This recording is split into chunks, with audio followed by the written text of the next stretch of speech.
भवतां सर्वेषां सुस्वागताः। मैं सुनील शर्मा आप सभी का स्वागत करता हूं हमारे YouTube चैनल संस्कृत पर।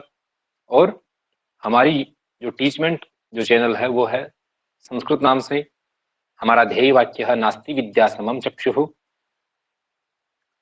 आशा करता हूं, उम्मीद करता हूं कि इस चैनल को आपका प्यार मिले, आपका सहयोग मिले। धन्यवाद। आज के विषय में हम पढ़ने वाले हैं न्याय सिद्धांत मुक्तावली। हमारा ग्रंथ का नाम है न्याय सिद्धांत मुक्तावली और इसके जो लेखक हैं श्री विश्वनाथ पंचानन, या इनको भट्टाचार्य भी कहते हैं। दोनों ही इन्हीं के नाम है। श्री विश्वनाथ पंचानन भट्टाचार्य विरचितम न्याय सिद्धांत मुक्तावली। क्लियर है? तो ध्यान रखना, ये विश्वनाथ साहित्य दर्पण वाले विश्वनाथ नहीं है, ये विश्वनाथ पंचानन है ना। विश्वनाथ पंचानन भट्टाचार्य हैं। विश्वनाथ पंचानन भट्टाचार्य विरचित, दोनों ही इन्हीं के नाम है। आगे देखिए,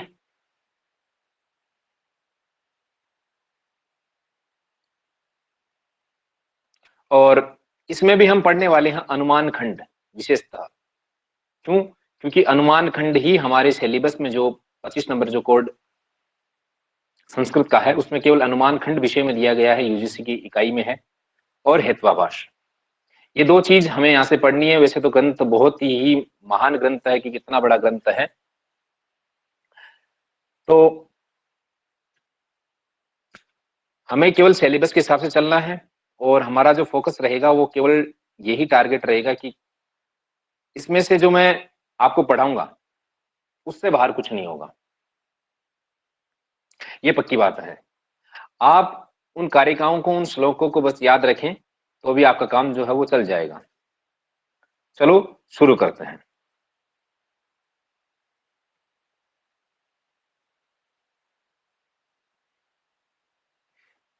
यहां देखिए, हम आज परिचय पढ़ेंगे। पहले सबसे पहले देखें न्याय वैशेषिक का ग्रंथ। ठीक है,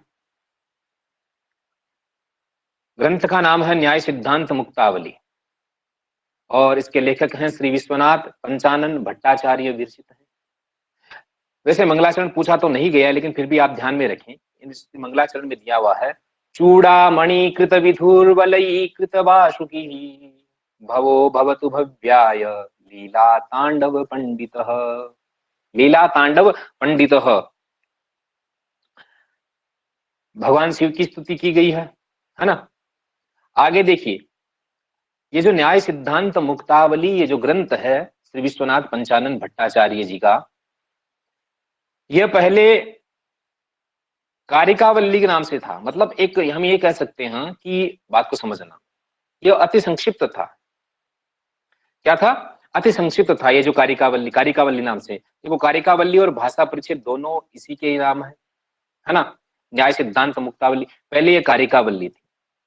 तो यहाँ पर देखिए लिखा है निज निर्मित कारिकावलीम अति संक्षिप्त चीरंतनोक्तिभिः विशदि करवाणि कौतुकान ननु राजीव दया वंशदः। ननु राजीव दया वंशदः। ध्यान दे, इनका एक शिष्य था राजीव। उस राजीव पर दया करने के लिए, यानी कि ये जो कारिकावल्ली थी ये क्या थी? अति संक्षिप्त थी। इसका क्या करने के लिए? इसका विशदीकरण करने के लिए। ये जो कारिकावल्ली है, इस कारिकावल्ली का विशदीकरण करने के लिए विश्वनाथ पंचानन जी ने इसको क्या किया? लिखा ना, राजीव को सिखाने के लिए। ये जो शिष्य है राजीव, इस राजीव पर दया करने के लिए इसका विस्तार किया। न्याय सिद्धांत मुक्तावली पहले केवल कारिकावल्ली थी। तो निज निर्मित कारिकावलीम अति संक्षिप्त चीरंतनोक्तिभिः विशदि करवाणि कौतुकान ननु राजीव दया वंशदः। ननु राजीव दया वंशदः। ठीक है साथियों, तो ये सामान्य बात है। वैसे मंगलाचरण के बारे में, इनके बारे में पूछा नहीं गया, फिर भी हमें ध्यान देना है। आगे चलिए, अब हम यहां बात करेंगे इसमें कितने खंड हैं। भाई आपने तर्क संग्रह पढ़ी है ना। तर्क संग्रह अगर आपने पढ़ी है तो ये तर्क संग्रह के जैसी ही है बिल्कुल। मतलब तर्क संग्रह में वैसे दिया हुआ है और इसमें क्या कर दिया है, उसको श्लोकस्थ कर दिया है, यानी उसको श्लोक के माध्यम से कहा गया है ना। श्लोक में लिख दिया, इसलिए चीज वही है। आपने अगर तर्क संग्रह पढ़ी है तो आपको आसानी से ये समझ में आ जाएगी। तो देखिए इसमें जो खंड है वो कौन से हैं? प्रत्यक्ष खंड है, अनुमान खंड है, उपमान खंड है और शब्द। ध्यान दें, हमें केवल अनुमान खंड पढ़ना है, क्योंकि यूजीसी की इकाई में केवल और केवल यही दिया हुआ अनुमान खंड, और यही हमें केवल विशेषकर इसका ही अध्ययन करना है और इसी में से एग्जाम में पूछा जाएगा। फिर भी ये ध्यान रखें, प्रत्यक्ष खंड, अनुमान खंड, उपमान खंड और शब्द खंड। और उम्मीद करता हूं क्लास को आपका प्यार और सहयोग जरूर मिले। आगे चलते हैं। तो ये बात आपको समझ में आ गई, कारिकावल्ली, भाषा परिचय सब इसी के हैं। आगे देखिए, अब मैं कुछ चीजें आपको जो बताने जा रहा हूं, कुछ वो आप ध्यान में रखें। वात्स्यायन जी जो हैं, यहां देखिए दिया हुआ है, वात्स्यायन जी, इन्होंने न्याय भाष्य में यानी कि जो न्याय की है उसकी परिभाषा क्या दी है, तो ये आपको ध्यान देना है, क्योंकि ये एग्जाम में अक्सर पूछी जाती है, इसलिए आपको ये ध्यान में रखना है। लिखा है प्रमाणैरर्थ परीक्षणम न्यायः, किसके अनुसार है भाई? तो वात्स्यायन अर्थात वात्स्यायन जी के अनुसार क्या है कि प्रमाणों के द्वारा किसी अर्थ अर्थात वस्तु की परीक्षा को न्याय कहते हैं। समझ में आई? प्रमाणों के द्वारा किसी अर्थ अर्थात वस्तु की परीक्षा को क्या कहते हैं? न्याय कहते हैं। तो प्रमाणैरर्थ परीक्षणम न्यायः किसके अनुसार है? वात्स्यायन जी के अनुसार है। आगे देखिए, अब यहां देखिए न्याय दर्शन के प्रणेता कौन है? पहले हम सामान्य जानकारी, क्योंकि बहुत जरूरी है, जिस विषय में हम पढ़ रहे हैं उसकी सामान्य जानकारी और दर्शन के बारे में हमें, तो न्याय दर्शन के बारे में थोड़ा पता होना चाहिए, और प्रश्न जो हैं वो यहां से ही पूछे जाते हैं, देख लेना। आगे देखिए, न्याय दर्शन के प्रणेता जो है वो कौन है? वो है गौतम। गौतम क्या है? न्याय दर्शन के प्रणेता है। इन्होंने एक ग्रंथ लिखा जिसका नाम है न्याय सूत्र। ध्यान दे, इनके ग्रंथ का नाम है न्याय सूत्र, और इस न्याय सूत्र में कितने अध्याय हैं? तो इसमें 5 अध्याय हैं। ध्यान दें, कितने अध्याय हैं? 5 अध्याय हैं। यानी ये जो 5 अध्याय इसमें दिए हुए हैं वो प्रत्येक अध्याय 2 भागों में, प्रत्येक इसका एक अध्याय है वो कितने भागों में है? 2 भागों में है। और एक बात इंपॉर्टेंट, ये जो न्याय सूत्र है गौतम जी का, ये न्याय दर्शन का प्रथम ग्रंथ है। ये न्याय दर्शन का क्या है? प्रथम ग्रंथ है। ध्यान दें, न्याय सूत्र, इसमें अध्याय कितने हैं? 5 अध्याय हैं, और ये न्याय दर्शन का प्रथम ग्रंथ है। 5 अध्याय है और प्रत्येक अध्याय 2 भागों में विभक्त है। आगे देखिए, प्रथम अध्याय है, वैसे आप इसका नाम ध्यान में रखें, केवल प्रथम अध्याय। प्रथम अध्याय का नाम है न्याय सिद्धांत का संक्षिप्त वर्णन, आपको प्रथम अध्याय में मिलेगा। किसमें? न्याय सूत्र के प्रथम अध्याय में न्याय सिद्धांत का संक्षिप्त वर्णन, यह आपको मिलेगा प्रथम अध्याय में। आगे देखिए,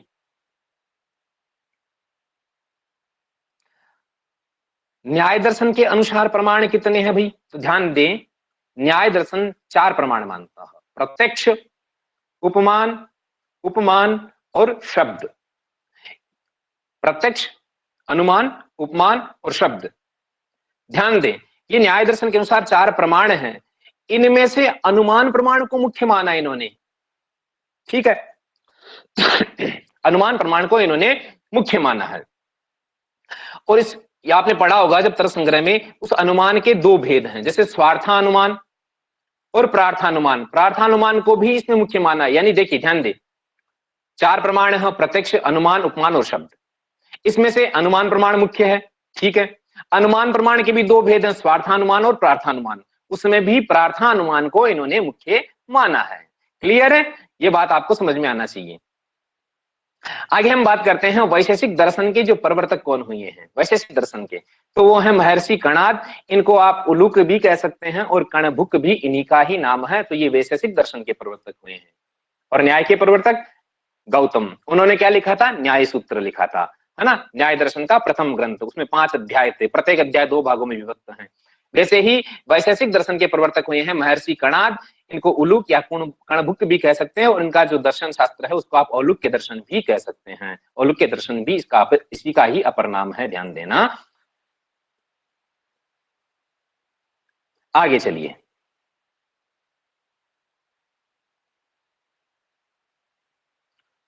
अब बहुत ही इंपॉर्टेंट मैं आपसे कुछ चीजें जो है वो शेयर कर रहा हूं आपके साथ, ध्यान दे ये कुछ टीकाएं दी हुई हैं और इनमें से एक प्रश्न आपको अपने प्रश्न पत्र के अंदर देखने को मिलेगा, पक्की बात है, हर बार पूछा जाता है और पूछा जाएगा। देखिए, मैं पहले आपको बात ये स्पष्ट कर देना चाहता हूं, यदि आपसे पूछे कि प्राचीन न्याय किसका है, तो आप क्या कहेंगे? गौतम जी का। प्राचीन न्याय गौतम जी का, जिसको आप पदार्थ मीमांसा भी कहते हैं। फिर आपसे पूछ लिया जाए सर ये नव्य न्याय क्या है, तो नव्य न्याय किसको कहेंगे? नव्य न्याय जो है वो किसका है? गंगेशोपाध्याय का, ठीक है, जिसको प्रमाण मीमांसा भी कहते हैं। तो प्राचीन न्याय गौतम जी का है और नव्य न्याय गंगेशोपाध्याय है। क्लियर है? एक निमेष रुकना, मैं थोड़ा जल पी लेता हूं, फिर हम चर्चा करेंगे। बहुत ही अच्छा विषय है, कंटिन्यू रखें।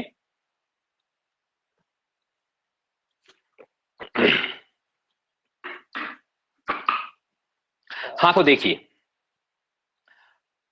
प्राचीन न्याय के प्रवर्तक कौन है? गौतम है। नव्य न्याय की गंगेशोपाध्याय जी हैं, प्रमाण मीमांसा। क्लियर है? इतनी बात क्लियर हुई। अब आप ध्यान दें, यहां पर देखिए, महर्षि गौतम, तो हमने पीछे पढ़ा था क्या? न्याय सूत्र। तो इन्होंने, महर्षि गौतम का आपसे अगर पूछा जाए तो क्या बताओगे? न्याय सूत्र। कितने अध्याय हैं? 5 अध्याय। कितने सूत्रों में है? 500 सूत्रों में। 500 सूत्रों में। क्लियर है?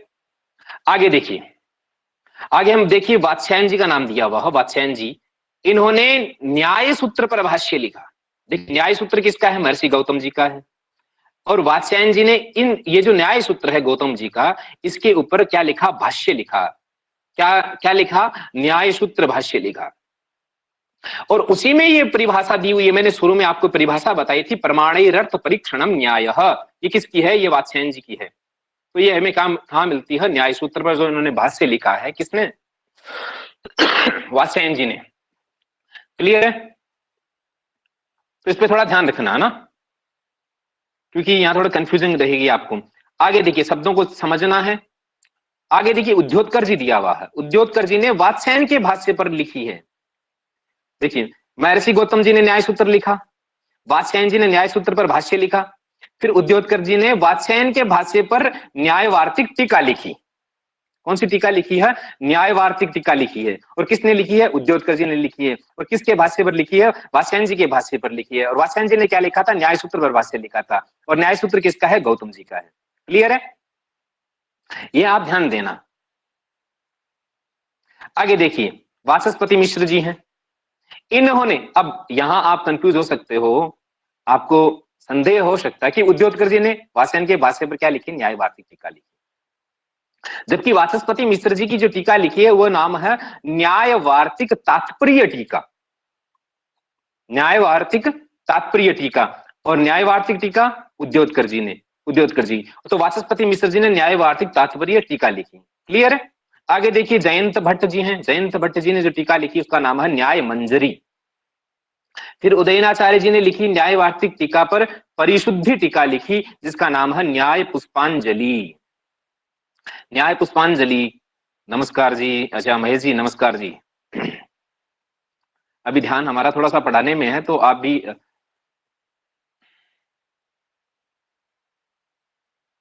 मैं आपको एक बार थोड़ा सा रिप्लाई दे देता हूं।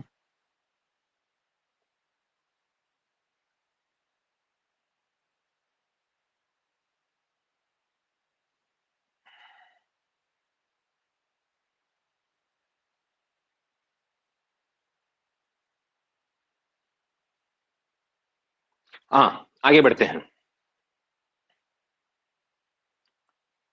तो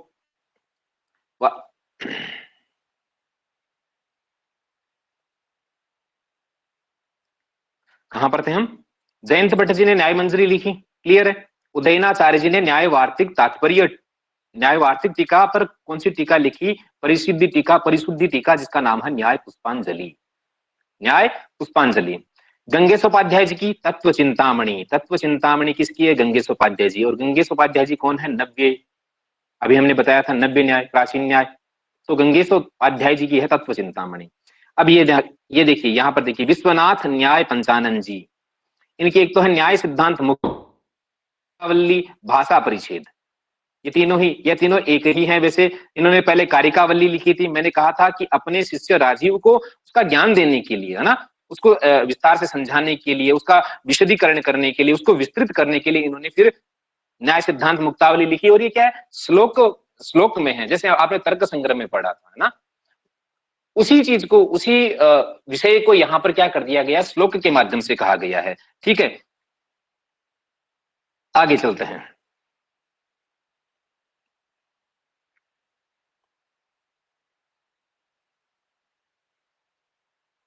यहाँ देखिए केशव मिश्र जी, केशव मिश्र जी ने जो ग्रंथ लिखा वो है तर्क भाषा, ये भी न्याय का ही है। अन्नम भट्ट जी का लिखा हुआ तर्क संग्रह, और ये वैशेषिक दर्शन का है। और अर्थ संग्रह लिखी है लोगाक्षी भास्कर जी ने, यानी मीमांसा के हैं जैमिनी जी। जैमिनी जी का जो मीमांसा ग्रंथ है उस पर अर्थ संग्रह लिखा है किसने, लोगाक्षी भास्कर जी ने। ये भी हमारे सिलेबस में है, इसे भी हम पढ़ेंगे। तर्क भाषा भी पढ़ेंगे, तर्क संग्रह भी पढ़ेंगे, लोगाक्षी भास्कर जी की अर्थ संग्रह का भी अध्ययन करेंगे।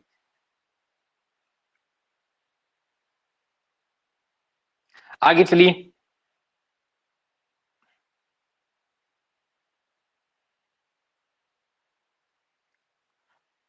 अब यहां से आपका टॉपिक स्टार्ट हो रहा है ढंग से। यहां आपके दिया हुआ है केवल और केवल अनुमान खंड, आपके सिलेबस में दिया हुआ है। क्या दिया हुआ है, अनुमान खंड के बारे में आपको विस्तार से पढ़ना है। तो हम जानेंगे भाई कि अनुमान क्या है, अनुमिति क्या है, किसको कहते हैं अनुमिति। तो यहां पर देखिए अनुमिति के घटक दिए हुए हैं, है ना, अनुमिति के घटक। यही परिभाषाएं आपको याद रखनी है। अगर आप ये परिभाषाएं भी अगर याद रखते हो तो निश्चित मान के चलिए आपका प्रश्न बिल्कुल सही होगा। अनुमिति के घटक, व्यापार हेतु परामर्श करणम व्याप्ति धीर भवेत्। ध्यान दे, व्यापारस्तु परामर्श करणम व्याप्ति धीर भवेत्। इस बात को हम विस्तार से ऐसे समझेंगे कि भाई जैसे हमने बात की, प्रमाण की बात की, प्रत्यक्ष प्रमाण है, अनुमान प्रमाण है, उपमान है और शब्द है। भाई प्रत्यक्ष है जिस जो आपने देखा, जो आपके सामने घटित हुआ, तुरंत आप जो देख रहे हो ना, जैसे मैं आपको पढ़ा रहा हूं, मेरे सामने ये जो स्क्रीन है वो मुझे दिखाई दे रही है, ये प्रत्यक्ष है ना, मुझे दिखाई दे रही है, प्रत्यक्ष है। वो कैसा ज्ञान है, प्रत्यक्ष ज्ञान है। फिर अनुमान प्रमाण, यहां पर हमें अनुमान खंड ही पढ़ना है। अनुमान क्या है भाई, अनुमिति करणम अनुमानम, आपने तर्क संग्रह में पढ़ा होगा, अनुमिति करणम अनुमानम के अनुमिति के करण को क्या कहते हैं, अनुमान कहते हैं। ठीक है, तो भाई ये जो अनुमिति है, यानी कि मान लिया कि आपको जो चीज दिखाई दे रही है वो प्रत्यक्ष हो गया, लेकिन जो चीज नहीं दिखाई पड़ती फिर भी उसका ज्ञान हो जाए, वो क्या है, वो क्या है, अनुमिति है। वही अनुमिति है। जैसे मान लीजिए आप कहीं जा रहे हैं और आपने एक पर्वत देखा, ठीक है, पर्वत देखा और वहां पर धुआं उठ रहा था। आपने देखा कि पर्वत है, पर्वत पर क्या उठ रहा है, धुआं। पर्वतो धूमवान, है ना, पर्वतो कैसा, धूमवान। तो चीज, अब हमें यहां क्या करना है, साध्य करना है कि हम यहां पर अग्नि को साध्य करेंगे। यही अनुमान है, इसी को अनुमान खंड कहते हैं। यानी जो चीज नहीं दिखाई पड़े फिर भी उसका ज्ञान हो जाए, ये तो हो गई अनुमिति। और उपमिति क्या हो गई, यानी कि जैसे मान ली किसी ने नील गाय को नहीं देखा और किसी ने कहा कि गो सदृश गवय, कि भाई गाय की जैसी क्या होती है, नील गाय होती है, तब तो वो हो गई उपमिति। तो ये क्या है, अनुमान है, अनुमान की हम बात कर रहे हैं। तो यहां पर देखिए पर्वतो धूमवान, कि आपने देखा कि पर्वत कैसा है, धुएं वाला है ना। तो यहां में देखेंगे कि भाई जो पर्वत धुएं वाला है, क्यों है, कैसे है ना। तो भाई यहां पर हम देखेंगे कि सबसे पहले हम बात करेंगे कि पक्ष धर्मता क्या है। एक पक्ष धर्मता, मैं जो बता रहा हूं आप उस पर थोड़ा ध्यान दें, है ना। पक्ष धर्मता, अब ये पक्ष धर्मता क्या है भाई, तो पक्ष हमेशा क्या होता है, जैसे हमने कहा कि पर्वतो वन्यमानम, तो भाई आग कहां है, पर्वत में, तो पर्वत क्या हो जाएगा, पक्ष में हो जाएगा। पर्वत क्या है? पक्ष है। धर्म क्या है भाई? पर्वतो वन्यमानम, कि पर्वत कैसा है? आग वाला है। ये कैसे सिद्ध किया? कि यत्र यत्र धूमः तत्र तत्र वन्नी, कि जहां जहां आग है, यानी पक्ष धर्मता, यानी पक्ष आपका पर्वत हो गया और धर्म क्या हो जाएगा? धुआं हो जाएगा। धूम क्या हो गया आपका? पक्ष धर्मता हो गया, सॉरी धर्म हो गया, और पक्ष में हो गया पर्वत। ठीक है, समझ रहे हो? अब आपने जब देखा कि यत्र यत्र धूमः तत्र तत्र वन्नी, ये आपको ऐसा स्मरण आया, यानी पक्ष धर्मता, यानी आप जब आपने पर्वत देखा, पर्वत कैसा है? पर्वत धूमवान है ना? पर्वतो धूमवान, धुएं वाला है। तो पक्ष क्या हो गया? पर्वत हो गया, और धर्म क्या है? धुएं वाला है। अब आपको स्मरण आता है, क्या चीज याद आई आपको? आपको याद आई कि भैया आपको व्याप्ति स्मरण होता है। व्याप्ति स्मरण, व्याप्ति स्मरण का मतलब समझ रहे हो क्या भी? कि यत्र यत्र धूमः तत्र तत्र वह्निः, कि जहां जहां धुआं है वहां वहां क्या है? आग है। ये क्या है? वहां वहां क्या है? आग है। क्लियर है? यत्र यत्र धूमः तत्र तत्र वह्निः। तो ये पक्ष धर्म था। पक्ष धर्मता के बाद में आपको स्मरण आया, याद आया, क्या याद आया? कि यत्र यत्र धूमः तत्र तत्र वह्निः, कि जहां जहां धुआं है वहां वहां आग है।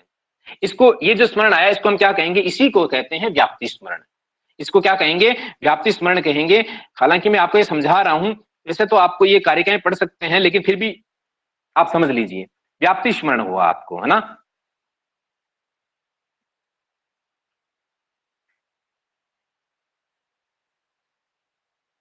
व्याप्ति स्मरण।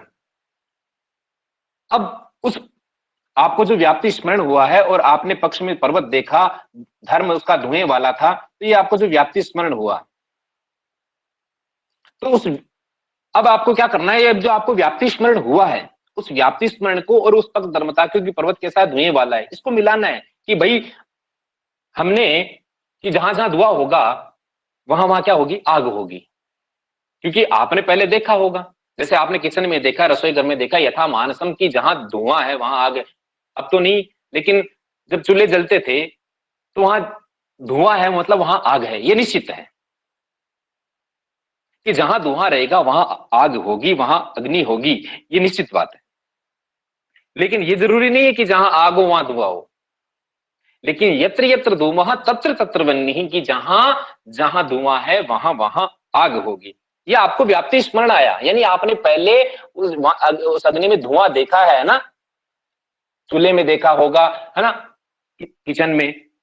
तो वो जो आपको व्याप्ति स्मरण आया है, यत्र यत्र धूमा तत्र तत्र वन्य, इसीलिए आप कह सकते हो कि पर्वत कैसा है? पर्वत धूमवान है, क्योंकि पर्वत में क्या है? आग है। तो ये, इसी को हम क्या कहेंगे? ये व्याप्ति स्मरण है। और इससे जो ज्ञान पैदा होगा, है ना, जिस चीज का हमें ज्ञान होगा, पक्ष धर्मता और व्याप्ति स्मरण को जब मिलाएंगे, जो उससे उत्पन्न जो ज्ञान होगा वही क्या है? परामर्श है। यहां पर दिया हुआ है, देखा ना?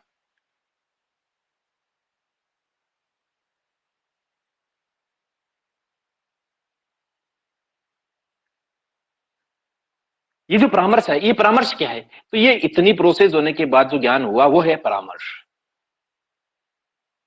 वो क्या है? परामर्श है ना? आपको ये ज्ञान हो गया कि ये वहां पर भी धुआं था, और यहाँ मतलब जब आपने रसोई घर में देखा वहां पर भी धुआं था, जब आप पर्वत को देख रहे हो तो वहां धुआं है, तो आप ये साध्य कर दोगे कि उसमें आग है ना? पर्वतो वन्यमानम, क्यों है? वो आपको व्याप्ति स्मरण से हुआ। तो ये जो लास्ट का जो ये ज्ञान, जो अंतिम जो ज्ञान आपको उत्पन्न मिल रहा है, जिस चीज का आपको नॉलेज हो रहा है, वही क्या है? परामर्श है। वही क्या है? परामर्श है। मतलब अंत में जो आपको ज्ञान हो रहा है वही क्या है? अनुमिति है, यानी अनुमान के द्वारा आपने उस चीज को साध्य किया है। ये बात हो गई।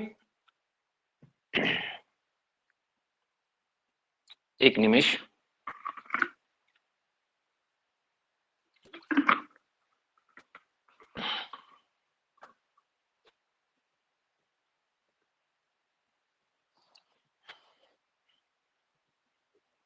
आगे चलते हैं।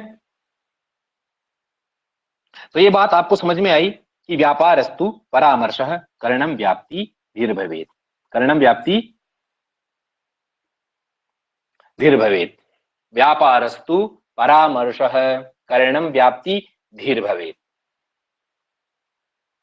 समझ में आया परामर्श से क्या है कि व्याप्य से व्याप्ति विशिष्टस्य पक्षवर्तित्वधि पर्वतादि वृत्तित्व ज्ञानम परामर्श इत्यर्थः। भाई अच्छा बताइए, अनुमिति, ध्यान देना, अब आपसे कहें कि ये परामर्श क्या है, तो अनुमति का व्यापार क्या है, परामर्श है। अनुमिति का व्यापार क्या है, परामर्श है। दिखा ना, व्यापारस्तु परामर्श है। अनुमति का व्यापार क्या है, परामर्श है। परामर्श क्या है, अनुमति का व्यापार है। अब आपसे पूछ ले अनुमिति ही करणम किम, अनुमिति का करण क्या है, तो अनुमिति का करण होगा, जैसे आपने तर्क संग्रह में पढ़ा होगा, क्या पढ़ा होगा, अनुमान। अनुमान क्या है, अनुमिति करणम अनुमानम, है ना।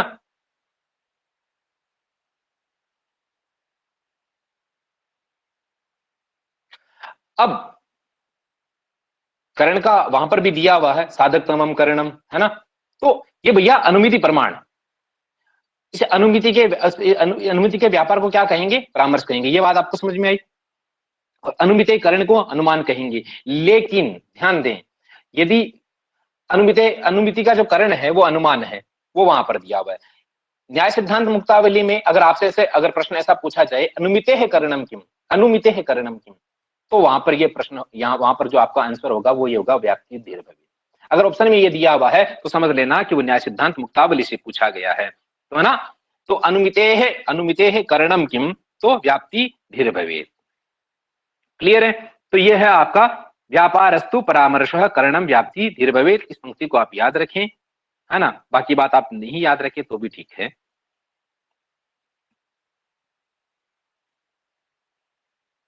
आगे लिखा, अनुमायाम व्यायमानम लिंगम तु करणम नहीं। अनुमायाम व्यायमानम लिंगम तु करणम नहीं।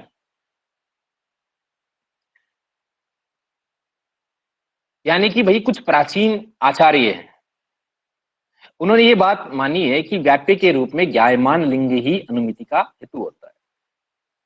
अतः केचित् व्याप्यत्वेन ज्ञायमानं लिंगमेव करणम वदन्ति। तो इस चीज का खंडन करने के लिए अग्नि से व्याप्य धूमरूप व्याप्ति विशिष्ट के रूप में प्रतीयमान हेतु अनुमिति का करण नहीं होगा।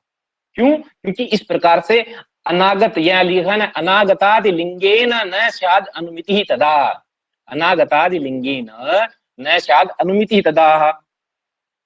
उससे क्या हो जाएगा, अनागत एवं विनष्ट लिंग से अनुमिति नहीं हो सकती। यहां यह कह सकते हैं उस हेतु का अभाव दृष्टिगोचर होता है ना। अनागतादि लिंगेन न स्याद् अनुमिति ही तदा, क्योंकि कई परेशानी आएंगी, कई प्रॉब्लम्स आएंगी।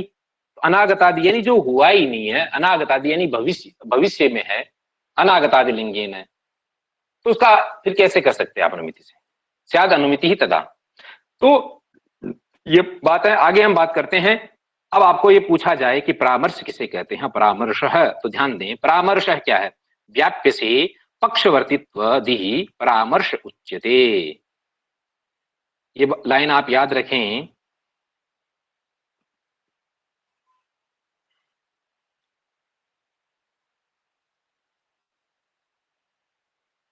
व्याप्य से पक्षवर्तित्व दिहि परामर्श उच्यते।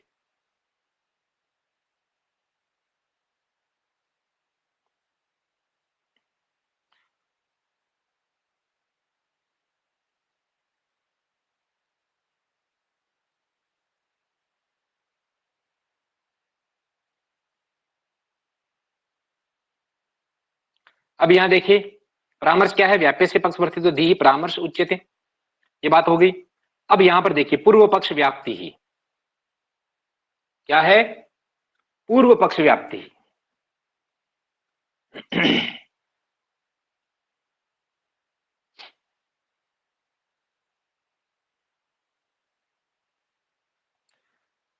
व्याप्ति ही साध्यवद अन्यस्मिन् संबंधः उदाहरितः।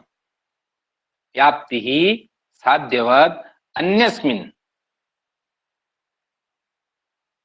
क्या है, व्याप्ति ही। ये लाइन आप याद रखें, मैं आपको यही कह रहा हूं कि ये पंक्तियां आप जरूर याद रखें।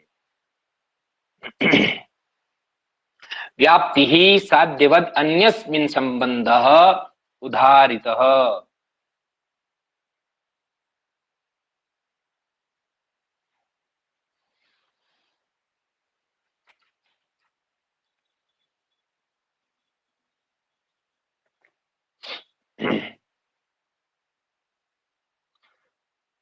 तो आपको परामर्श की हमने बात की, व्याप्य से पक्षवर्तित्व धी परामर्श उच्यते।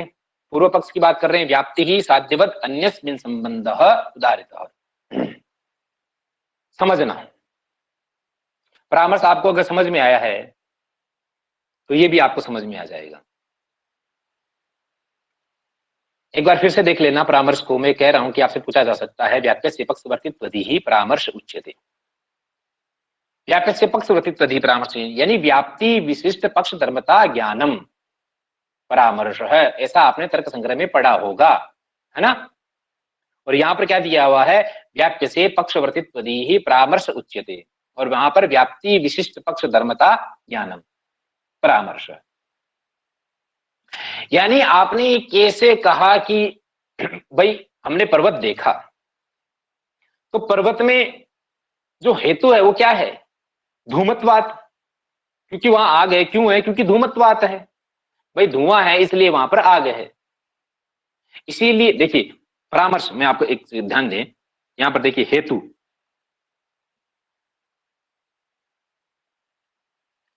हेतु क्या है, धूमत्वात, कि आपने वहां धुआं देखा इसलिए क्या है, धूमत्वात क्या है, हेतु है। क्लियर है, धूमत्वात क्या है, हेतु है। अब अगर धुआं है तो साध्य क्या है, साध्य क्या हो जाएगी, अग्नि। साध्य क्या हो जाएगी, अग्नि, यानी कि जहां धुआं है वहां पर क्या होगी, अग्नि होगी, ये साध्य है। और पक्ष क्या है, पक्ष है पर्वत। पक्ष क्या है, पर्वत क्या है, पक्ष है। तो हेतु धूमत्वात, साध्य अग्नि, पक्ष है पर्वत है, क्योंकि कहां पर है, पर्वत पर है, तो पर्वत कैसा हो, क्या हो जाएगा, पक्ष हो जाएगा। और धुआं है, धुआं है तो इसका धुआं तो आपने ये देखा होगा कि भाई धुआं, जहां धुआं है वहां पर क्या होगी, आग होगी, इसलिए साध्य क्या होगी, अग्नि। हेतु धूमत्वा, तो व्याप्य से पक्षवर्तित्व ही परामर्श उच्यते, उसी को हम क्या कहेंगे, परामर्श कहेंगे। वही क्या है, परामर्श है। व्याप्ति विशिष्ट पक्ष धर्मता ज्ञानम परामर्श। अब यहां देखिए पूर्व पक्ष व्याप्ति ही लिखा है, व्याप्ति ही साध्यवद अन्यस्मिन, व्याप्ति ही साध्यवद, यानी ध्यान दे, साध्यवद अन्यस्मिन संबंध, अन्यस्मिन संबंध, व्याप्ति ही साध्यवद अन्यस्मिन संबंध उदाहरित, यानी साध्य वाला क्या है, भाई साध्य वाला है, आपने किसको साध्य वाला क्या है, तो साध्य वाला क्या हो जाएगा, पर्वत, समझना। और साध्य क्या है, साध्य है अग्नि, क्योंकि धुआं है, धुआं है इसका मतलब क्या है, आग है, अग्नि है। तो यहां लिखा कि अन्यस्मिन, कि ये जो भाई आग कहां रहेगी, जहां धुआं है वहीं आग रहेगी। यहां लिखा है कि अन्यस्मिन संबंध है, समझना बात को, देखिए मैं एक क्लियर कर देता हूं आपका ये, कि यहां लिखा है कि अन्यस्मिन, अरे भाई जिसका और किसी के साथ संबंध नहीं बैठता हो, जैसे मान लो कह दिया, एक सेकंड मिटाते हैं इनको,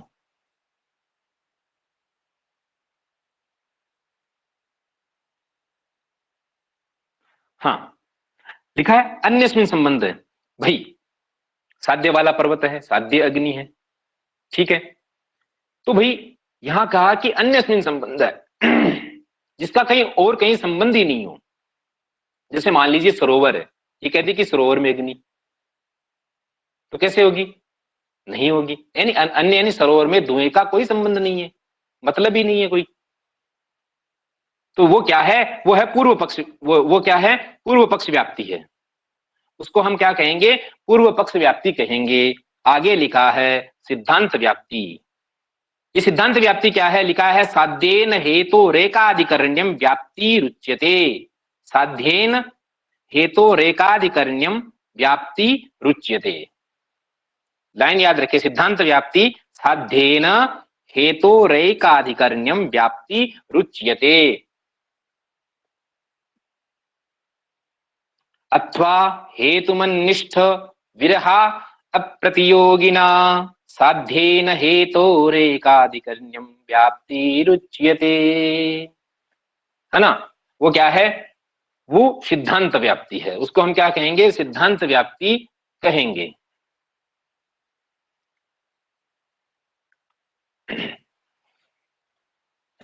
यानी कि भाई जैसे पर्वत क्या है, वन्यमान है, यानी पर्वतो वन्यमान, अर्थात पर्वत क्या है, अग्नि से युक्त है। क्यों है, क्योंकि यहाँ उसका जो धुआं है वो उसका कारण है, यहाँ धुआं उसका कारण है। तो यहाँ पर अधिकरण क्या हो गया, पर्वत हो गया। अधिकरण पर्वत कैसे हो गया, क्योंकि पर्वतो वन्यमान, पर्वत आग वाला है, तो पर्वत क्या हो गया, अधिकरण हो गया। समझ रहे हो बात को। और धुआं उसका कारण है कि पर्वत अग्नि से युक्त है, और यहाँ धुआं उसका क्या है, कारण है। अधिकरण क्या है, पर्वत है।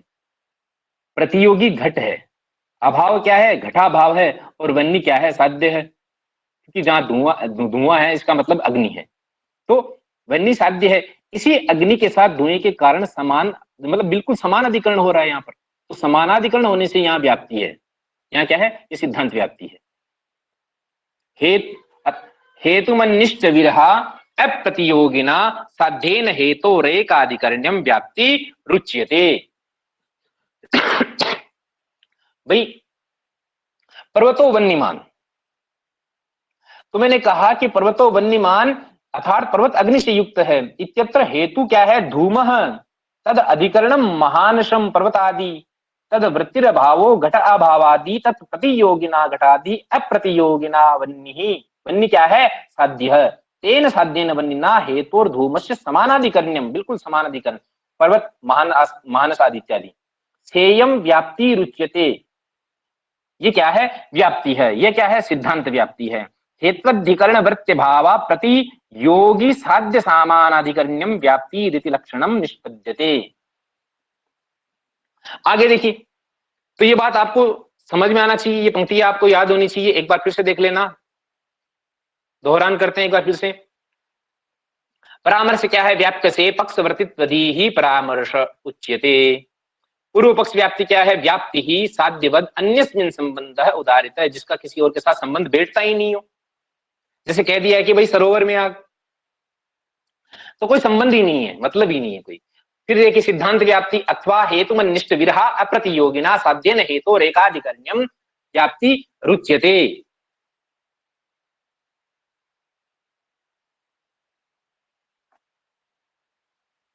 कि भाई हेतु के अधिकरण में स्थित अभाव के अप्रतियोगी साध्य से हेतु जब एक ही अधिकरण में रहे तो उसे व्याप्ति कहा जाता है ना। अथवा हेतुमनिष्ठ विरहा प्रतियोगिना साध्येन हेतु रेखाधिकरण्यम व्याप्ति रुच्यते।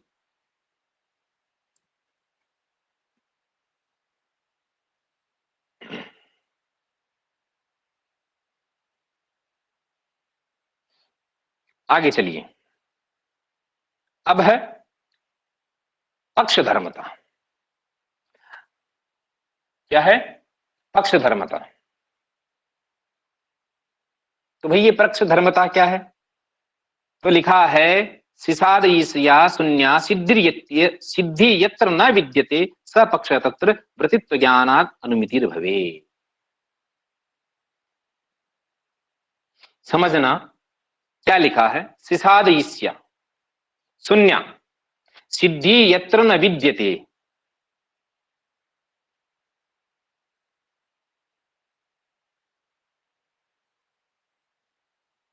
मेरा माइक चालू नहीं है क्या, शुरू। सिसाद ईस्या शून्या, ध्यान दे, सिसाद ईस्या शून्या सिद्धि यत्र न विद्यते स पक्षः तत्र वृत्तित्व ज्ञानात् अनुमितिर्भवेत्। भाई ये सिसाद ईस्या क्या है, यानी कि साधन करने की इच्छा ही क्या है, सिसाद ईस्या है। समझना, साधन करने की इच्छा मतलब भाई, यानी कि आप जब मान लीजिए आपने पर्वत को देखा, और पर्वत कैसा है, वन्यमान है, आग वाला है। क्यों है, क्योंकि वहां पर धुआं है। तो जहां पर धुआं, यत्र यत्र धूमा तत्र तत्र वन्य, ये साचर्य नियम है ना। यानी ये प्रत्यक्ष प्रमाण से सिद्ध है कि भाई जहां धुआं है वहां आग है। फिर भी अगर आप उसको अनुमान प्रमाण से भी मान लो, अगर आपको सिद्ध करना चाहते हैं, आपको तो बस सिद्ध करना है। वही क्या है पक्षधर्मता, सिसाद इच्छा, यानी साधन करने की इच्छा, केवल साध्य करना है। सिसाद इच्छा अर्थात साधन करने की इच्छा, और शून्य अर्थात उसका अभाव, कि भाई नहीं हो सकता। धुआं, जहां धुआं होगा वहीं आग होगी। फिर भी अगर आप कहीं और उसको, जब उसका प्रत्यक्ष प्रमाण से जब वो साध्य है, फिर भी आप उसको साधन कर रहे हो, मतलब उसका अभाव है, शून्य है ना। सिसादिशा शून्य सिद्धि यत्र न विद्यते स पक्ष तत्र वर्तित्व ज्ञानाद अनुमितित भवेत्। तो वही क्या है, सिद्धि यत्र है, अर्थात जहां सिद्धि, स पक्ष अर्थात वह क्या है, पक्ष है। जहां सिद्धि है वही क्या है, पक्ष है। पक्ष क्या है, पर्वत है। तो सिसादिशा यानी साधितुम इच्छा तया शून्य तद्भाव विशिष्टा या सिद्धि ही साध्य निश्चय न विद्यते तद्भाव इति अर्थ है सा पक्षता। वो क्या है, पक्ष है। केवल सिसाद ईसा से ही पक्षता निरूपित नहीं होती। क्यों? क्योंकि इसके बिना बादलों के गर्जने से मेघ का अनुमान संभव है ना। मेघ का अनुमान क्या है, संभव है। इस कारण जो साध्य का संशय है वह पक्षता नहीं है, क्योंकि संदेह के बिना भी उसका अनुमान किया जा सकता है। जब ये निश्चित हो जाता है तब सिसाद इच्छा यानी आपकी जो साधन करने की इच्छा है उसके विद्यमान होने से अनुमिति का ज्ञान होता है। इसलिए सिद्धि में सिसाद इच्छा विरह विशिष्टत्व, ये बात जो है वो कही गई है, ये विशेषण जो है वो प्रयुक्त किया गया है। तो हम ये कह सकते हैं भाई, सीधी सी बात है कि इस प्रकार ये हम ये कह सकते हैं कि भाई जहां सिद्धि नहीं होती, यानी वहां सिसाद ईसा के होने अथवा न होने पर भी पक्षता होती है। जहां सिसाद ईसा है यानी आपकी साधन करने की इच्छा है, वहां सिद्धि हो अथवा न हो फिर भी वहां पक्षता होती है। तो इस रूप में यहाँ सिद्धि है लेकिन सिसाद ईसा नहीं है, अतः पक्षता नहीं होती। क्यों? क्योंकि उस स्थिति में सिसाद ईसा के अभाव में विशिष्ट सिद्धि हुआ करती है।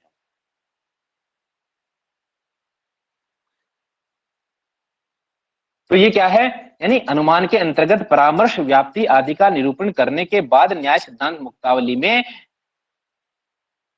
ये चीजें जो है वो दी गई है। आगे हम पढ़ेंगे हेत्वाभास का जो वर्णन है वो यहाँ पर किया गया है। अब हम हेत्वाभास के बारे में पढ़ेंगे और हेत्वाभास को थोड़ा सा ढंग से समझ लेना है ना। अभी शुरू करते हैं, बस मैं थोड़ा पानी पी लेता हूं।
हाँ जी, देखिए अब हम कर रहे हैं स्टार्ट अपना टॉपिक जो है वो हेत्वाभास।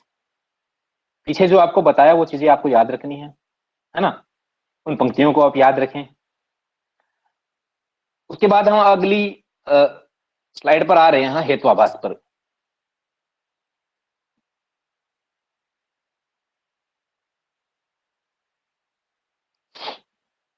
अब देखिए न्याय सिद्धांत मुक्तावली में हेत्वाभास के कितने प्रकार हैं, 5 प्रकार है। समझना कितने प्रकार हैं, 5 प्रकार हैं हेत्वाभास के। इसमें कौन कौन से हैं, एक तो है अनैकांत, जिसको आप सव्यभिचार भी कह सकते हैं। इसी का अपर नाम है अनेकांत का ही अपर नाम क्या है, सव्यभिचार। दूसरा है विरुद्ध, तीसरा असिद्ध, सत प्रतिपक्ष, इसी को आप प्रतिपक्षितः भी कह सकते हैं। बाधित, इसी को आप क्या कहेंगे, कालात्यापदिष्ट भी कह सकते हैं। कालात्या पदिष्ट या बाधित हेत्वाभास। है ना, यस्य साध्याभाव प्रमाणांतरेण निश्चितः, वो क्या है, बाधित है। तो ध्यान दे, 5 हो गए। अनेकांतः, सव्यभिचारः हेत्वाभासः, विरुद्धः हेत्वाभासः, असिद्धः हेत्वाभासः, सत्प्रतिपक्षः या प्रतिपक्षितः, और बाधित अर्थात कालातीयापदिष्ठ बाधित, है ना। ये 5 प्रकार के हेत्वाभास जो हैं वो कहे गए हैं।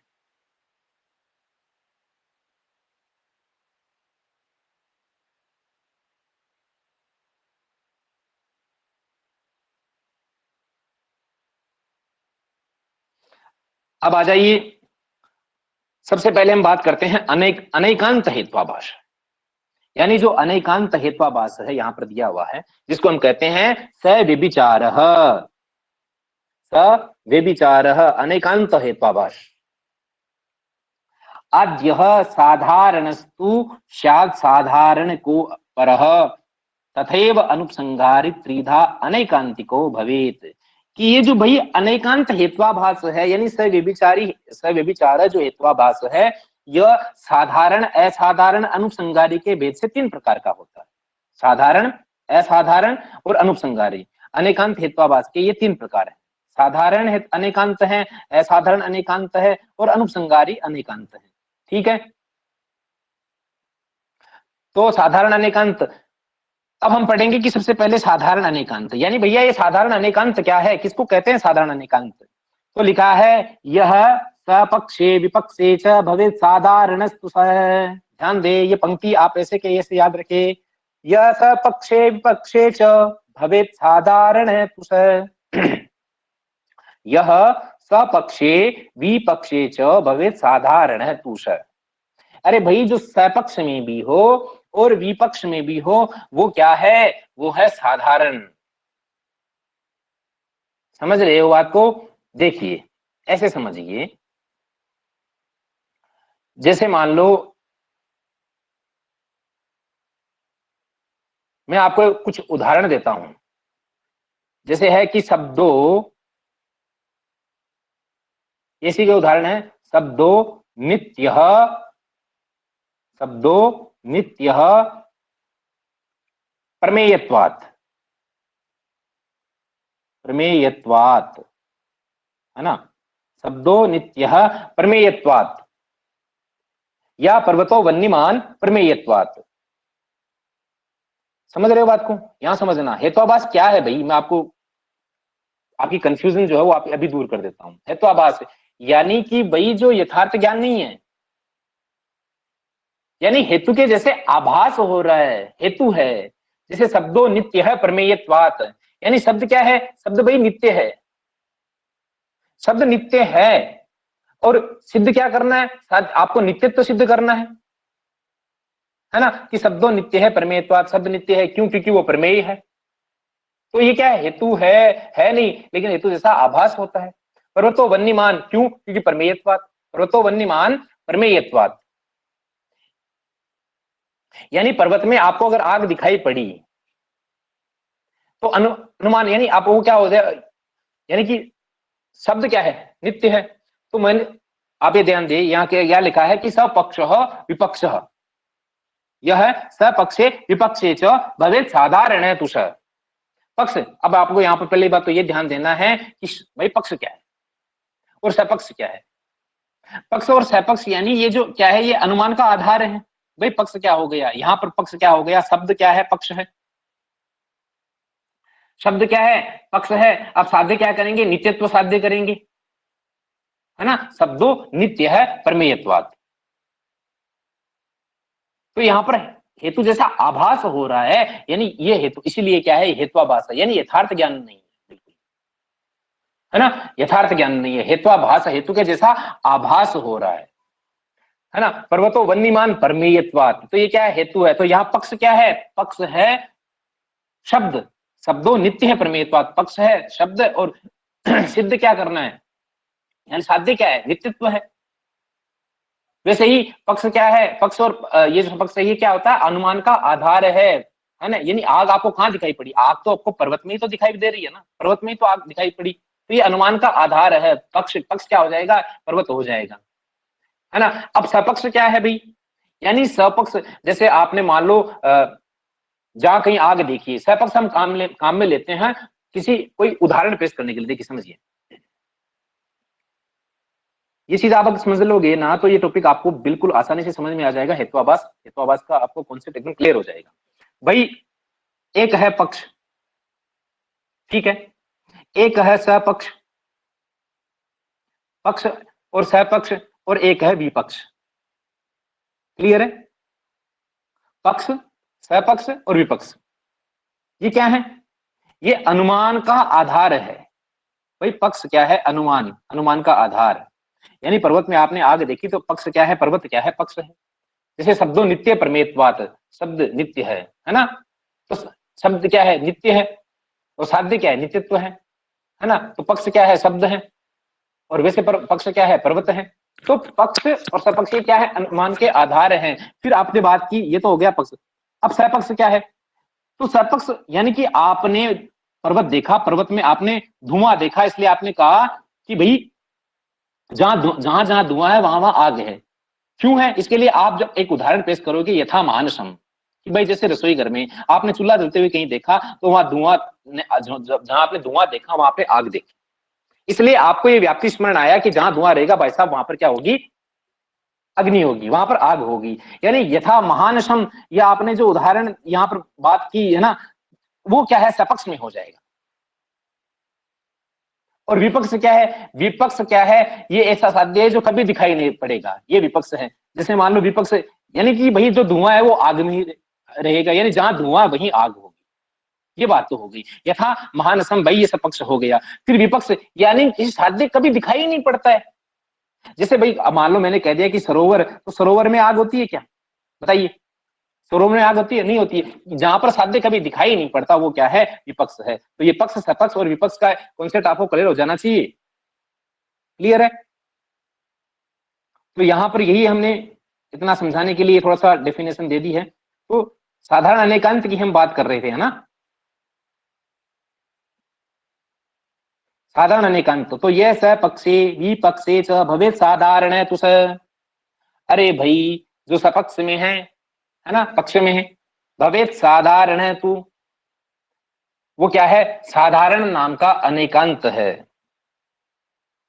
यानी अनेकांत हेतुआभास की हमने बात की थी, अनेकांत हेतुआभास या सव्यभिचार हेतुआभास। तो उसमें हम पढ़ रहे हैं साधारण अनेकांत, यानी पहला भेद हम पढ़ रहे हैं साधारण। तो ये कहां रहेगा? ये सारी बात हो गई, सारा कॉन्सेप्ट क्लियर हो गया, ठीक है।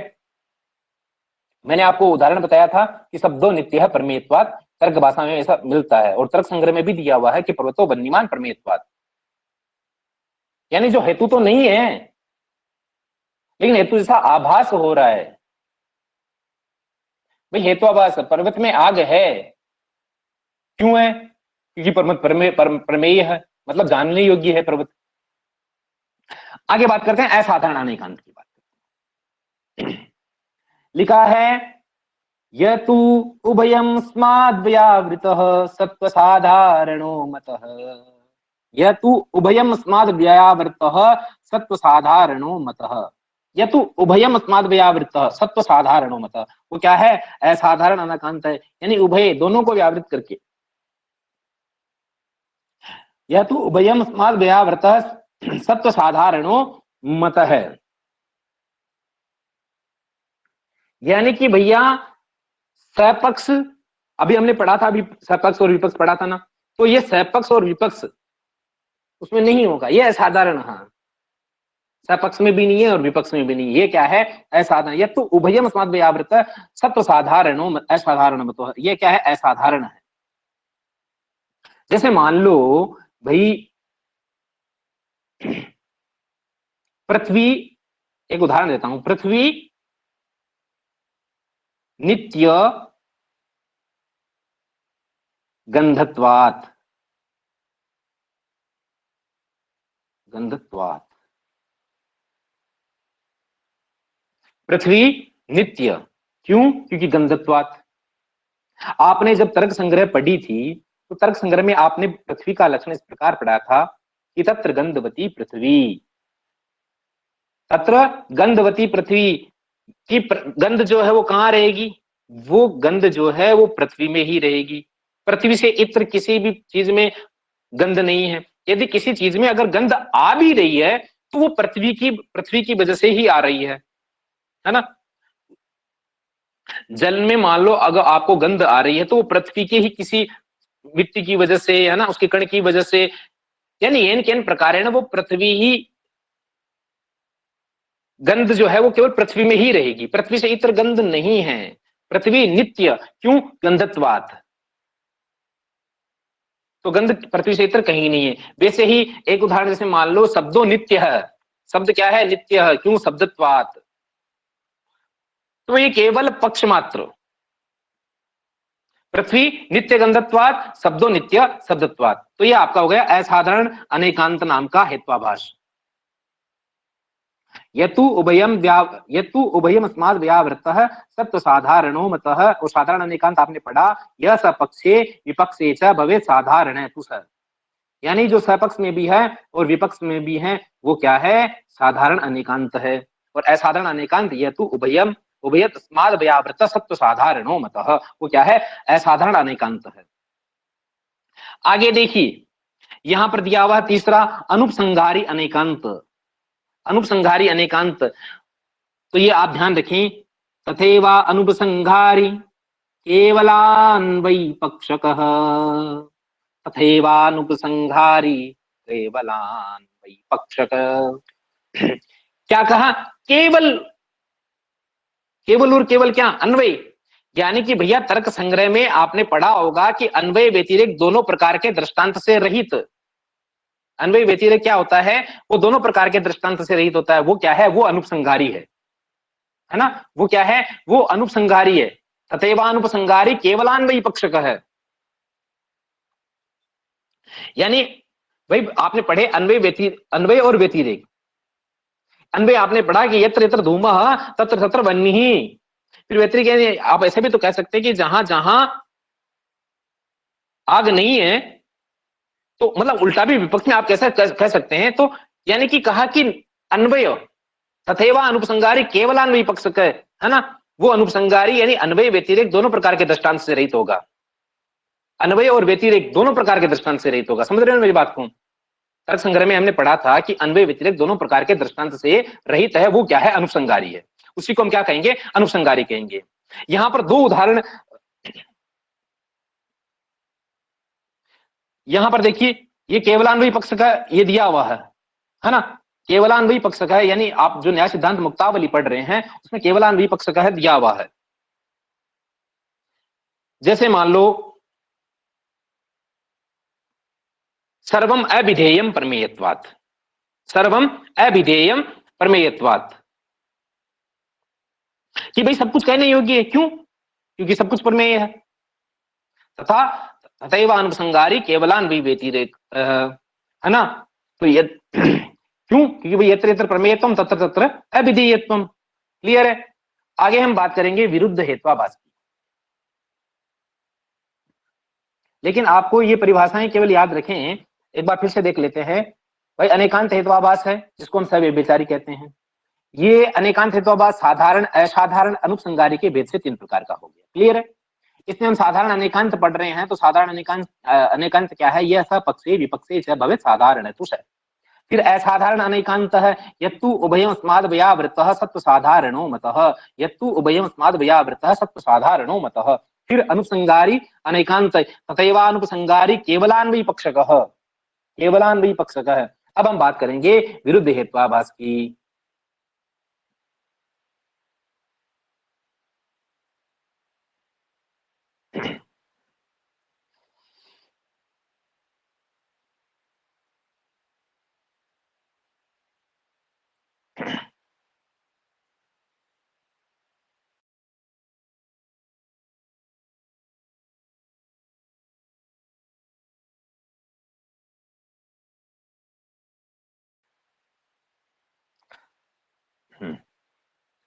लिखा है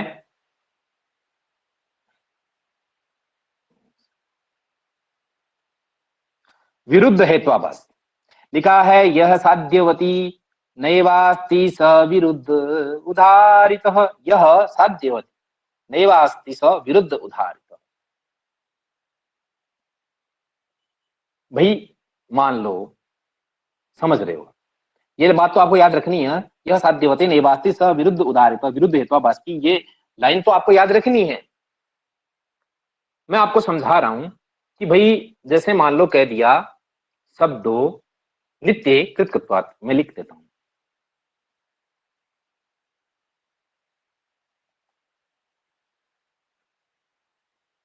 शब्दों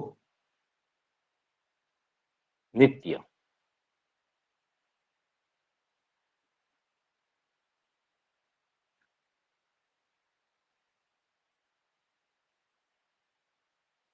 शब्दों नित्य कृतकृत्वात्।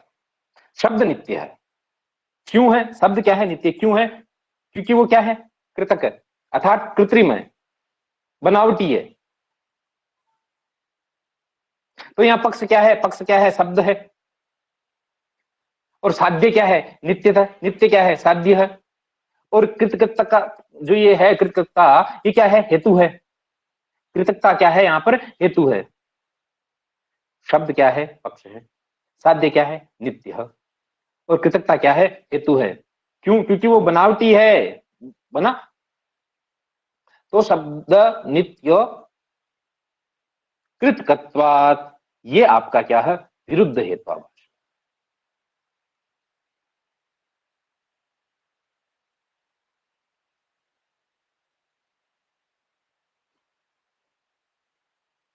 आगे बढ़ते हैं।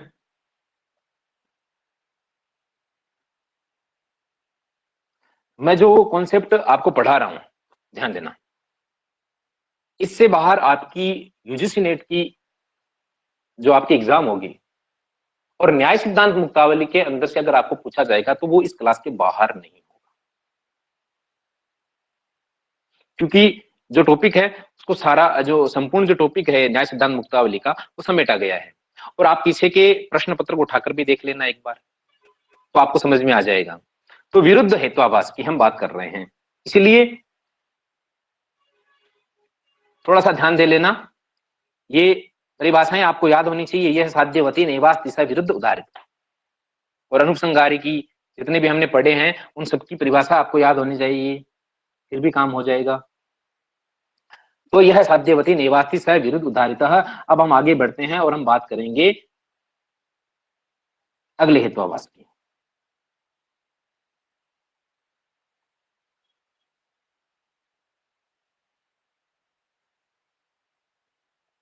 अगला हमारा जो हेत्वाभास है वो है असिद्ध हेत्वाभास। कौन सा है? असिद्ध हेत्वाभास। असिद्ध हेत्वाभास की बात कर रहे हैं। ये असिद्ध हेत्वाभास भी आश्रय सिद्ध, स्वरूपा सिद्ध और व्यापकत्वा सिद्ध के भेद से 3 प्रकार का है। कितने प्रकार का है? 3 प्रकार का। आश्रय सिद्ध, स्वरूपा सिद्ध और व्यापकत्वा सिद्ध, ये 3 प्रकार का हेत्वाभास हो गया। आश्रय सिद्ध, स्वरूपा सिद्ध और व्यापकत्वा सिद्ध। याद रखें, असिद्ध हेत्वाभास कितने प्रकार हैं? 3 प्रकार। कौन कौन से हैं? आश्रय सिद्ध है, स्वरूपा सिद्ध है और व्यापकत्वा सिद्ध है। ये 3 प्रकार का हेत्वाभास कहा गया है। अब इनमें भाई जो आश्रय सिद्ध है वो क्या है, स्वरूपा सिद्ध क्या है और व्यापकत्वा सिद्ध क्या है? लाइट और चली गई।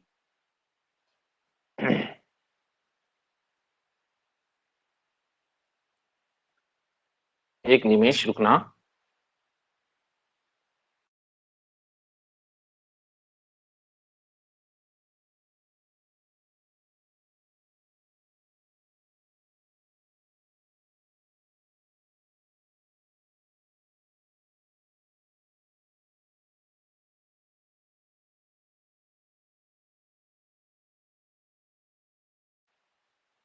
हाँ जी,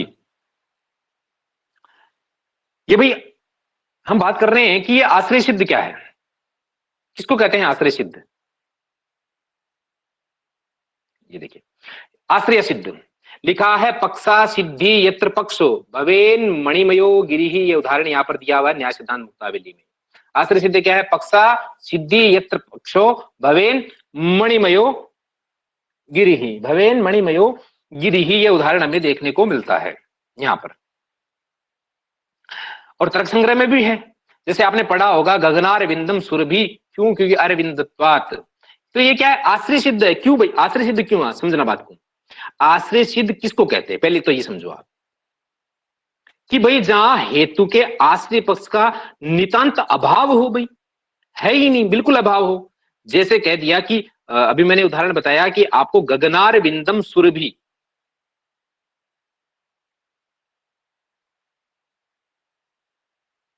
गगनार विंदम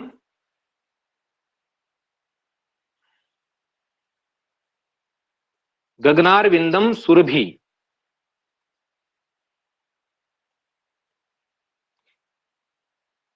गगनार विंदम सुरभि, क्यों? अरविंदत्वात्,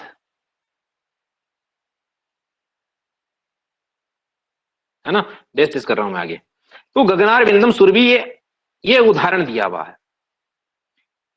मैं क्या कह रहा था कि भाई मान लो कहा कि आकाश कमल सुगंधित है, तो कहा जहां हेतु के आश्रय पक्ष का नितांत अभाव हो, भाई कमल कहां होता है? तो कह दिया कि आकाश कमल सुगंधित है, गगनार विंदम सुरभि अरविंदत्वात्।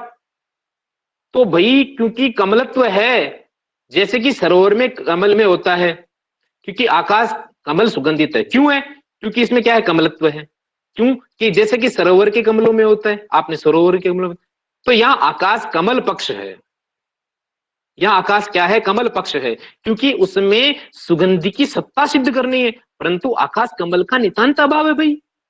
तो जिसने हेतु अर्थात कमलत्व, वो क्या हो जाता है? व्यर्थ हो जाता है, क्योंकि आश्रय और हेतु में कोई संबंध नहीं है, मतलब ही नहीं है। तो पक्षा सिद्ध है, आश्रया सिद्ध है, यही बात यहां पर कही गई है। पक्षा सिद्धि यत्र पक्षो भवेन मणिमयो गिरि, ये उदाहरण भी दिया हुआ है ना? गगनार बिंदम सुरभि अरविंदत्वात्। मेरी बात आपको समझ में आ रही है ना? क्या लिखा कि पक्षा सिद्धि यत्र पक्षो भवेन मणिमयो गिरि, तो यही तो कहा ना। तो पक्षा सिद्ध आश्रय सिद्ध, जहां पक्ष क्या है? असिद्ध है।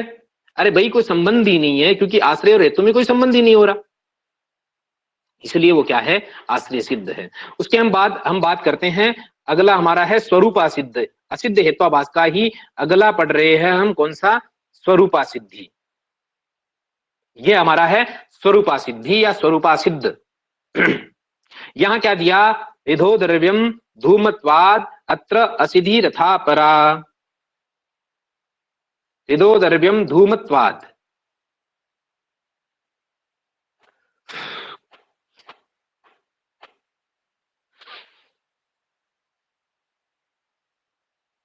कि भाई हृदय द्रव्यम धूमत्वाद तथा असिद्ध, तत्र असिद्ध रथा परा। समझिए भाई ये स्वरूपा सिद्ध क्या चीज है? ये स्वरूपा सिद्ध क्या है? यानी जब हेतु पक्ष में सिद्ध न हो, समझना बात को, आप ऐसे समझिए कि जब हेतु पक्ष में सिद्ध न हो या न रहे, तब स्वरूपा सिद्ध हेतु होता है।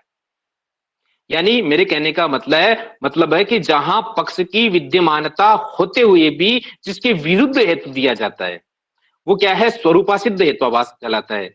जैसे मान लो कहा कि शब्द गुण है, क्योंकि ये चाक्षुष है। शब्द गुण है क्योंकि ये चाक्षुष है, जैसे कि रूप होता है। तो यहां का हेतु यानी जो चाक्षुषत्व है वो शब्द में नहीं मिलता है। भाई चाक्षुषत्व जो है वो शब्द में कैसे मिलेगा? क्योंकि शब्द कैसे होता है? श्रवण इंद्रिय से गृहीत होता है, कान से सुना जाता। तो इस प्रकार का हेतु पक्ष धर्मता के ज्ञान का विरोधी होता है। इसलिए क्या है? ये स्वरूपा सिद्ध है। इदो द्रव्यम धूमत्वाद अत्र सिद्धिरता। इध क्या है? यहां पर आग थोड़ी हो सकती है, तो ये क्या है? स्वरूपा सिद्ध है।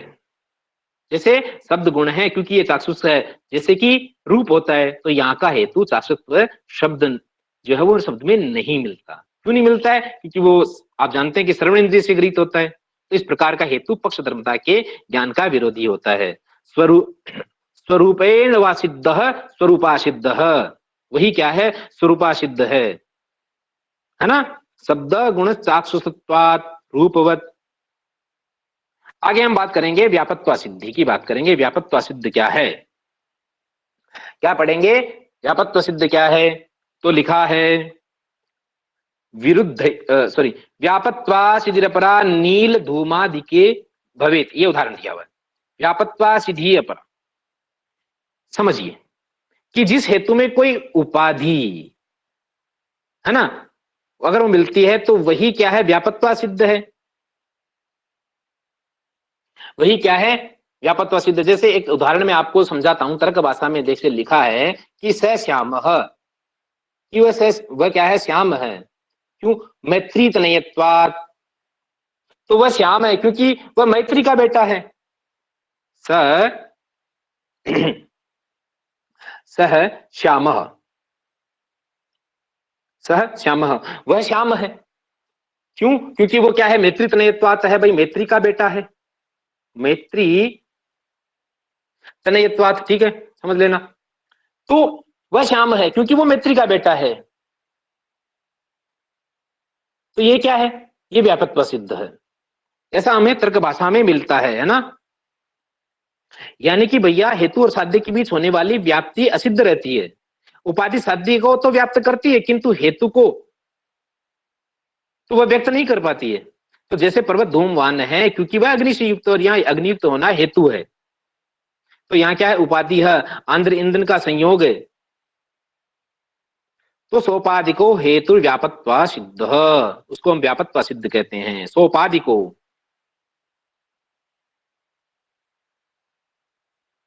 ठीक है, आगे चले।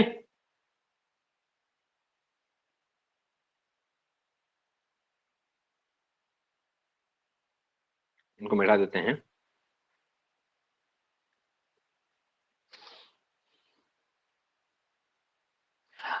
आगे हम बात कर रहे हैं भैया, आपके दिया हुआ है सत प्रतिपक्ष, सत प्रतिपक्ष, सत प्रतिपक्ष हेत्वाभास है। लिखा है विरुद्धयोः परामर्शे हेत्वोः सत प्रतिपक्षता। सत प्रतिपक्ष, विरुद्धयोः परामर्शे हेत्वो सत प्रतिपक्षता। पहले तो इसका आप मतलब समझे भैया कि क्या है सत प्रतिपक्ष हेत्वाभास। तो ध्यान दें, एक चीज है, इसी को आप सत्प्रतिपक्ष भी कह सकते हैं और इसी को आप क्या कह सकते हैं? प्रकरण सम भी कह सकते हैं। प्रकरण सम भी इसी का ही नाम है, आपने पढ़ा होगा। तो प्रकरण सम और सत्प्रतिपक्ष एक ही बात है, एक ही चीज है। तो लिखा विरुद्धयोः परामर्शे हेत्वोः सत प्रतिपक्षता कि भाई जिस हेतु से किसी पक्ष पर किसी साध्य का साधन हो सके और दूसरे हेतु से उसी पक्ष पर ठीक साध्य के अभाव की सिद्धि हो जाए, तो वह हेतु क्या है? प्रकरण सम है। यानी प्रकरण का अर्थ है प्रक्रिया या विचार। विचार या प्रकरण की जब आवश्यकता होती है तब वादी या प्रतिवादी जो भी रहे अपने स्वार्थ की सिद्धि के लिए हेतु रखते हैं। यदि हेतु निर्णायक हुआ तो प्रकरण समाप्त हो जाता है, और यदि हेतु सत्प्रतिपक्ष हुआ तो हेतु का प्रतिद्वंदी जो हेतु है वो साध्य से विपरीत बात की सिद्धि के लिए तैयार रहा, तब निर्णय तो होगा ही नहीं ना, प्रकरण चलता रहेगा। इस प्रकार प्रकरण के समान ही एक और प्रकरण ले जाने वाले हेतु को क्या कहते हैं? प्रकरण सम हेतु कहते हैं। उसी को क्या कहते हैं?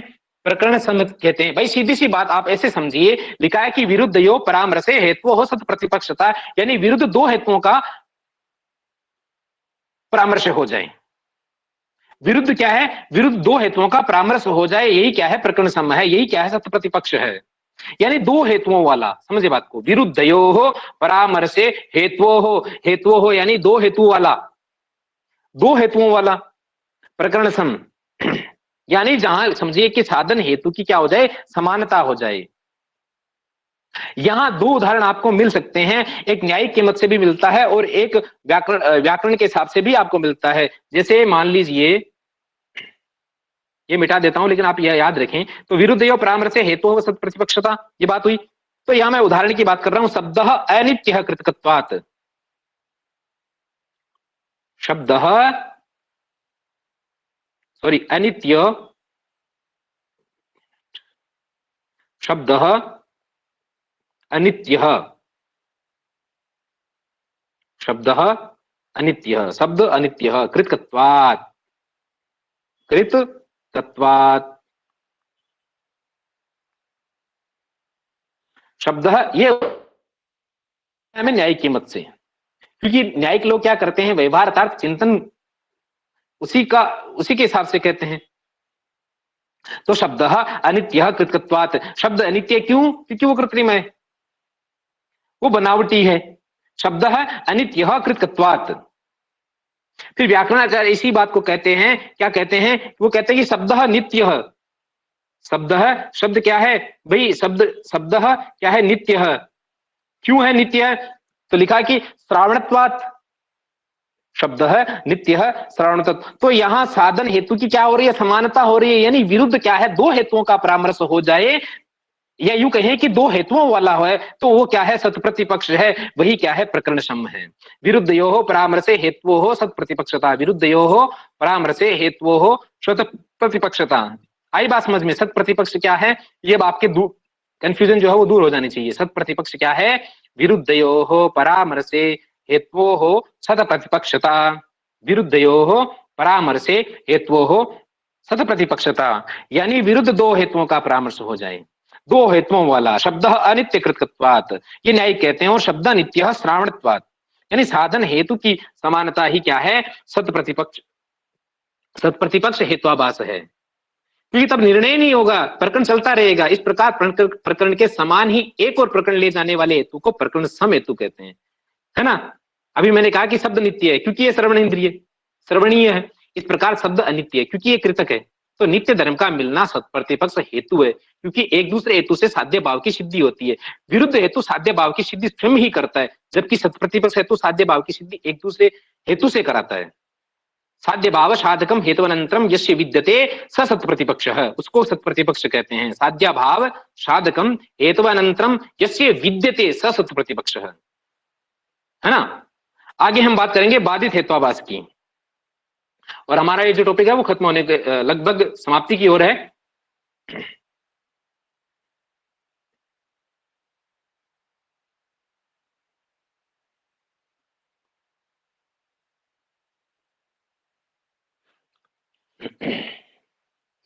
आगे देखिए भैया, इसको आप चाहे बाधित कहे या इसको आप कालात्ययापदिष्ट भी कह सकते हैं। कालात्ययापदिष्ट या बाधित हेत्वाभास, यही बाधित हेत्वाभास है, यही क्या है? कालात्ययापदिष्ट हेत्वाभास है।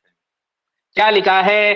साध्य शून्यो यत्र पक्षत्व, देखो ये यहां दिया हुआ, साध्य शून्यो यत्र पक्ष स्वशोबाध उदारित उत्पत्ति कालीन घटे गंधादि यत्र साध्यते, उत्पत्ति कालीन घटे गंधादि यत्र साध्यते, साध्य शून्यो। भाई कालात्ययापदिष्ट जो बाधित हेत्वाभास है वो क्या है? साध्य शून्यो, साध्य शून्यो यत्र पक्षहत्वसो बाद उदारित उत्पत्ति कालीन घटे गंधादि यत्र साध्यते। यानी आप मेरी बात को समझना, क्या समझोगे कि यस्य साध्या भाव है प्रमाणांतरेण निश्चित, अरे जिसका साध्य का अभाव जो है वो प्रमाण से निश्चित है, जहां पर पक्ष साध्य से शून्य रहे। क्यों? क्योंकि भाई सरोवर में आग लगी है, ऐसे कहे तो आग नहीं है, भाई सरोवर में आग कैसे हो सकती है? साध्य क्या है? अग्नि है, और अग्नि का क्या है? अभाव है। और अभाव है कैसे है? वो प्रत्यक्ष प्रमाण से निश्चित है, क्योंकि हमने जब पर्वत देखा, पर्वत धुएं वाला है, तो वहां पर आग है, पर्वतो वन्यमान। क्यों है? क्योंकि वहां जहां जहां धुआं है वहां वहां आग है। और ये हमने कहा देखा था? यथा मानसम, जैसे हमने रसोई घर में देखा, हमें वहां पर ज्ञान हुआ कि जहां जहां धुआं होगा वहां वहां क्या होगी? आग होगी। तो यहाँ पर यही बात कर रहे हैं कि सरोवर में आग लगी, मान लो कह दिया कि तो आग नहीं होगी सरोवर में, कैसे होगी? नहीं हो सकती, साध्य अग्नि है। तो अग्नि का अभाव क्या है? वो प्रत्यक्ष प्रमाण से निश्चित है। तो यस्य साध्य भाव प्रमाणांतरेण निश्चित है, ये जिसका साध्य का अभाव प्रमाण से निश्चित है, वही तो क्या है? कालात्ययापदिष्ट यानी बाधित हेत्वाभास है, जहां पर पक्ष साध्य से शून्य रहे। जैसे मान लो मैं आपको एक उदाहरण समझाता हूं और आपको समझ में भी आ जाएगा। इसके लिए एक न्याय में एक बहुत अच्छा सूत्र दिया हुआ है कि उत्पन्नम द्रव्यम क्षणम अगुणम निष्क्रियम च तिष्ठति। मान लो कह दिया कि वही वन्निरनुष्णो द्रव्यत्वात्,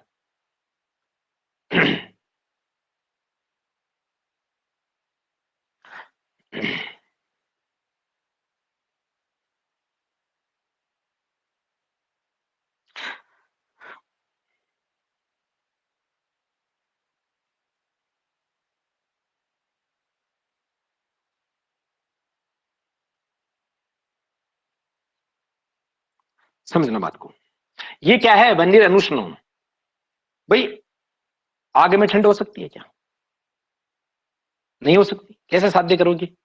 तो वहां पर क्या है? साध्य का अभाव है। और साध्य का अभाव क्यों है? क्योंकि वो तो प्रत्यक्ष प्रमाण से निश्चित हो चुका है कि जहां जहां धुआं होगा वहां वहां आग होगी, है ना। तो अग्नि क्या है? अनुष्णता। तो ये बात आप समझ रहे हो मेरी बात को कि भैया जहां साध्य के अभाव की सिद्धि किसी दूसरे प्रमाण से अर्थात अनुमान को छोड़कर, तो वहां बाधित हेत्वाभाष है। पक्ष में साध्य का अभाव प्रमाणांतरों से ही स्पष्ट। जैसे अग्नि अनुष्ण है क्योंकि ये द्रव्य है, तो बताओ उसका अभाव है क्या? उसका अभाव उष्णता है, शीत थोड़ी है ना। तो यस्य साध्याभाव प्रमाणांतरेण निश्चित, वो क्या है? कालात्यपदिष्ट है, बाधित हेत्वाभास है ना। यहाँ उदाहरण दिया है, उत्पत्ति कालीन घटे गंधादि यत्र साध्यते। कालात्यपदिष्ट या बाधित हेत्वाभास साध्य शून्यो यत्र पक्षत्वसो बाद उदारित उत्पत्ति कालीन घटे गंधादि यत्र साध्यते। तो ये आपका हेत्वाभास वाला टॉपिक कंप्लीट हो चुका है।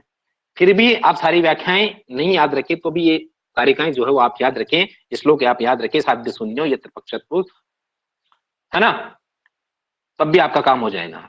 एक बार हम फिर से समझ लेते हैं, ये हेत्वाभास की तालिका मैं आपके लिए लेकर आया हूं। यहाँ देखिए, हेत्वाभास की हम बात कर रहे हैं। हमने कहा कि हेत्वाभास कितने प्रकार का है? 5। अनेकांतिक, जिसको हम सव्यभिचार भी कहते हैं, है ना। फिर विरुद्ध हेत्वाभास, फिर असिद्ध हेत्वाभास, फिर क्या है? सद प्रतिपक्ष, जिसको हम प्रकरण सम भी कहते हैं, और बाधित यानी कालात्यपदिष्ट हेत्वाभास। अब ये जो अनेकांतिक या सव्यभिचार हेत्वाभास है, ये साधारण, असाधारण और अनुपसंहारी के भेद से 3 प्रकार का है। और ये जो असिद्ध है, ये आश्रयासिद्ध, स्वरूपासिद्ध और व्यापकत्वासिद्ध भेद से 3 प्रकार का कहा गया है। तो ये आप ध्यान रखें, है ना। हेत्वाभास तालिका आप देख लेना, समझ में आ जाएगा। और यहां पर हमारा न्याय सिद्धांत मुक्तावली का जो अनुमान खंड है वो संपूर्ण है, और इससे बाहर कुछ भी नहीं होगा। आशा करता हूं कि आपको ये क्लास जरूर पसंद आई होगी, और आपका प्यार इस क्लास को मिले, आपका सहयोग इस क्लास को मिले, तो मैं आपके लिए और भी टॉपिक ऐसे ऐसे आपको मैं प्रोवाइड कराने वाला हूं। धन्यवाद। भवतां सर्वेषां धन्यवादः। मिलते हैं, पुनर्मिलामः।